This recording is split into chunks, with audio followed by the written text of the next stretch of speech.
স্বামীর সামনে খাবার দিয়ে স্ত্রী যদি একটা কাজ করতে পারে, ওই স্বামী স্ত্রীকে কলিজা দিয়ে ভালোবাসে। নবীজি সাল্লাল্লাহু আলাইহি ওয়াসাল্লাম বলছেন, স্বামী যখন খাবার খেতে বসবে, দিনে হোক অথবা রাত্রিবেলায় হোক, যখনই স্বামী খাবার খেতে বসবে, তখন যদি স্বামীর সামনে স্ত্রী খাবার দিয়ে যদি একটা কাজ করতে পারে, আল্লাহ পাক ওই স্বামীর অন্তরের মধ্যে স্ত্রীর মহব্বত, প্রেম, ভালোবাসা এতটাই বৃদ্ধি করে দেয় যে ওই স্ত্রী ছাড়া স্বামী আর কিচ্ছু বোঝে না।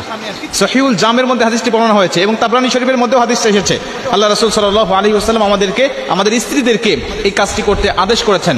আজকে স্বামী স্ত্রীর মধ্যে কোনো মহব্বত নাই, কোনো ভালোবাসা নাই, দাম্পত্য জীবনে স্বামী স্ত্রী একেবারে অসুখী। পরকীয়া আজকে আমাদের সমাজে এতটা আকার ধারণ করেছে, মহামারী আকার ধারণ করেছে। আজকে স্বামী স্ত্রীর মধ্যে কোনো সম্পর্ক নাই, কোনো মিল মহব্বত নাই। স্বামী এক রুমে ঘুমাচ্ছে, স্ত্রী আরেক রুমে ঘুমাচ্ছে। স্বামী স্ত্রী যদিও দেখা যাচ্ছে এক রুমে ঘুমাচ্ছে, স্ত্রী খাটের উপরে, স্বামী ফ্লোরের উপরে। বিভিন্নভাবে দাম্পত্য জীবনে তারা অসুখী হয়ে রয়েছে। শুধুমাত্র তারা রাসূল সাল্লাল্লাহু আলাইহি ওয়াসাল্লামের দেখানো সুন্নাহ অনুযায়ী তারা চলছে না, এজন্যই তারা